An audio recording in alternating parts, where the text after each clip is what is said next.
वह हर जगह पे ये सबसे बड़ी प्रॉब्लम है। कौन सी? माँ और बेटे के रिलेशन। बेटे के शादी होने से पहले माँ सेल्फलेस प्यार करती रहती है उसको। सेल्फलेस यानी निस्वार्थ प्यार उस बच्चे के साथ। उसको कोई एक्सपेक्टेशन नहीं होती है उस बेटे के साथ। कब तक? जब तक उसकी शादी नहीं होती। उसके 100 गुनाह भी माफ होते हैं उस वक्त। उसकी गलतियां भी छुपाई जाती है उसमें उसके पिताजी के सामने, कि उसके पिताजी की डांट ना पड़े, उसके डैडी की डांट ना पड़े, या दुनिया उस बच्चे को नाम ना रखे, अपने परिवार संबंधियों में उसका नाम ना खराब हो, तो उसकी गलतियों को भी छुपाया जाता है ना।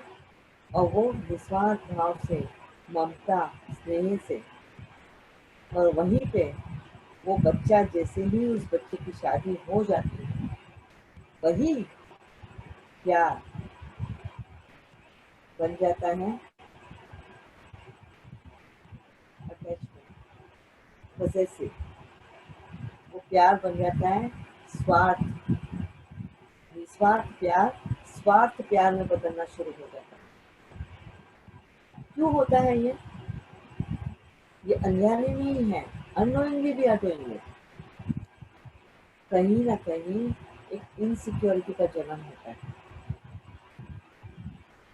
क्योंकि हमारे अंदर वो हम एक्सेप्ट करने के लिए तैयार नहीं है।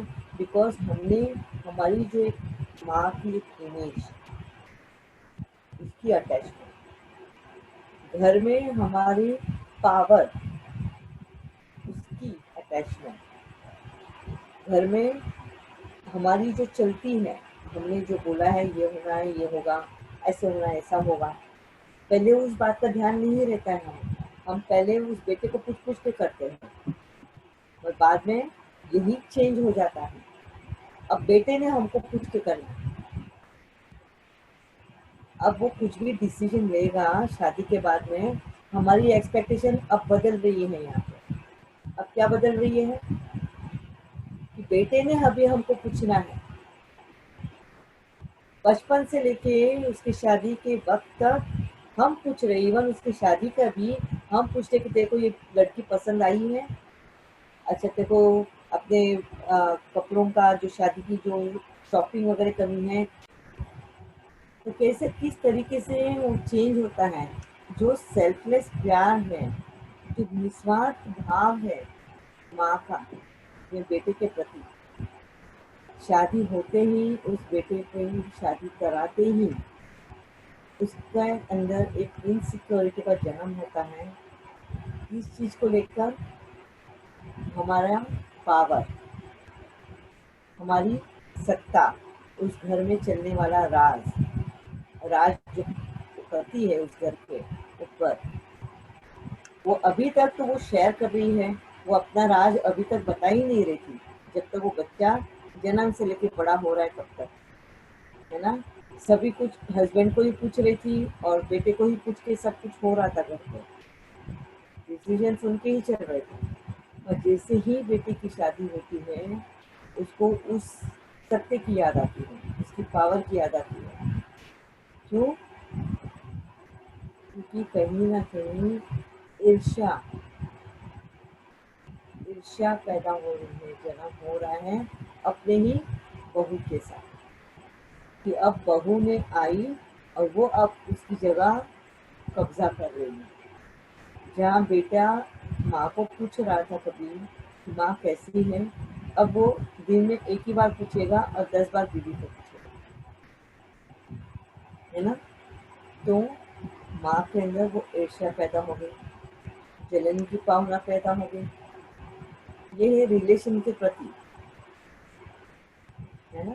हर एक के प्रति नहीं है, उस रिलेशन के प्रति वो विकार का जन्म हो रहा है। अभी तक उस विकार का जन्म उस रिलेशन के लिए नहीं था। अभी तो वो निस्वार्थ था, उसकी पालना निस्वार्थ थी, उसका प्यार निस्वार्थ था, उसको ममता, हर चीज में निस्वार्थ भाव अब बन रहा है स्वार्थ भाव। ये क्यों हो रहा है? अटैचमेंट, उस बच्चे के प्रति, उस बेटे के प्रति अटैचमेंट, पजेसिव, वो मेरा है, वो बेटा मेरा है, उस बेटे को जन्म मैंने दिया है, उस बेटे का बचपन से लेकर अभी तक मैंने किया है, ये मैं है ना, मैं उसकी माँ हूँ, उसको जीवन देने वाली मैं, तो मेरा औहदा, मेरी पोजीशन हमेशा ऊपर रहेगी। अब तुरंत ही देखने का नजरिया शिफ्ट हो रहा है, और शिफ्ट होने की वजह से इस रिलेशन में इस जो अटैचमेंट का जन्म हो रहा है।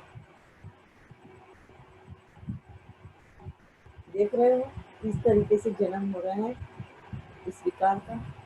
ये एक रिलेशन के कारण में बता रहे। ऐसे ही घर के लिए, ऐसे ही जैसे बताया हम चीजों के लिए होता है क्या, ये मैं यहीं पे छोड़ रही हूँ। बाद में लॉ ऑफ कर्मा में इस रिलेशन को और आगे लिया जाएगा, मगर ये अटैचमेंट के लिए यहाँ तक हम डिस्कस कर रहे हैं कि किस तरीके से अटैचमेंट का जन्म हो रहा है, और किस तरीके से ये विकार बसी बसाई इस दुनिया, प्यार भरा वो जो माहौल था उस घर का, किस तरीके से बिगड़ रहा है।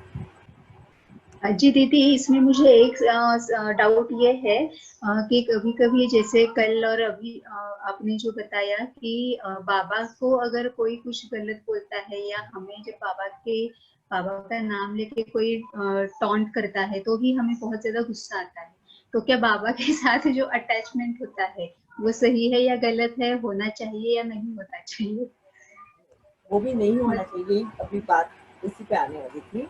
Okay other okay other relations में या ओके। अदर, ये सूक्ष्म वाली है, ये जो अटैचमेंट है ये सूक्ष्म वाली है, कि जो हमारे अंदर वो संस्कार बना हुआ है ना, ये अटैचमेंट का मेरा, ये इतना इजीली जाता नहीं है।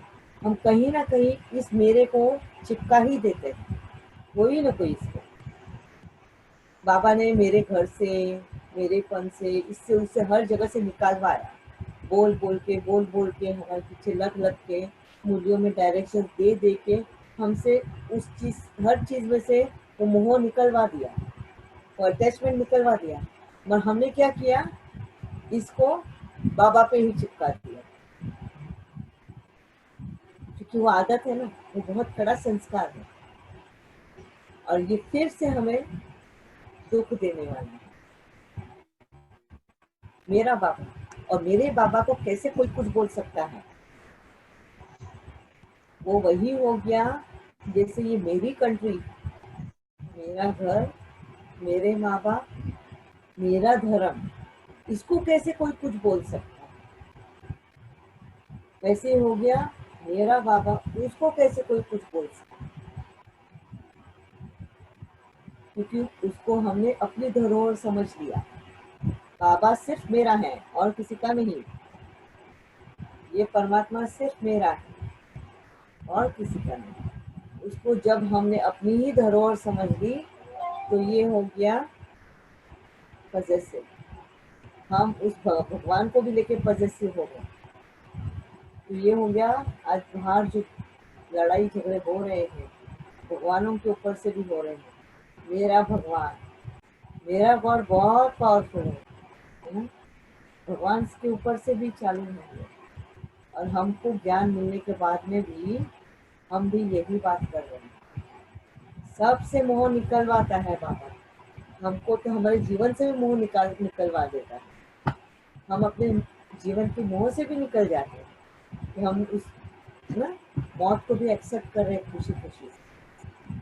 जैसे आए हैं बाबा की पालना में हुए, उस हर चीज से हम एक्सेप्ट कर रहे हैं। और ये सूक्ष्म में हमने डेवलप कर लिया, ये पता ही नहीं है कि हमने बाबा को भी, भगवान को भी अपनी ही धरोहर समझ लिया। और फिर लौकिक और अलौकिक, इसमें भी अटैचमेंट आ गया। ये अलौकिक परिवार मतलब मेरा परिवार, तुम लौकिक हो, इसमें सेकंड अटैचमेंट आ गई, और ये दोनों अटैचमेंट दुखदायी। हमारा कोई धरोहर नहीं है ये, है ना, डिवाइन फैमिली। बस ये सिर्फ फैमिली जो है ये डिवाइन फैमिली है, और लौकिक फैमिली विकारी। कि हम कहीं ना कहीं डिफ्रेंशिएट करते हैं और उस अटैचमेंट में आ गए।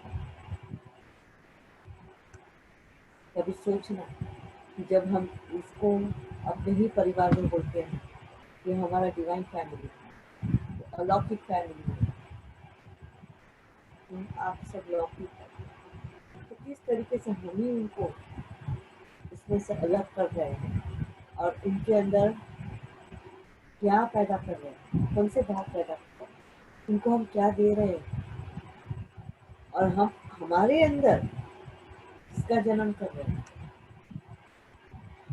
एक गुरूर का और एक अटैचमेंट का। फिर से अनजाने में भी यही चीज कर रहे हैं, क्योंकि वो जो संस्कार है ना, जन्म का ही संस्कार है। जैसे बताया ना, अटैचमेंट जन्म से ही आ जाता है। वो 6 महीने का बच्चा जिसको खाना पीना क्या होता मालूम नहीं है, बोलना क्या मालूम नहीं है, पर मेरी माँ, उसको कोई उसकी साड़ी को भी हाथ लगा दे रहे, उसके अगर कपड़े हो माँ के ना कहीं रखे हुए, और कोई आके उसकी अगर मेड भी आके उसके कपड़ों को, माँ के कपड़ों को हाथ लगा दे, उस बच्चे को देखो वो कितने टेंटन्स करता है, मेरे माँ के कपड़े क्यों छुए तुमने।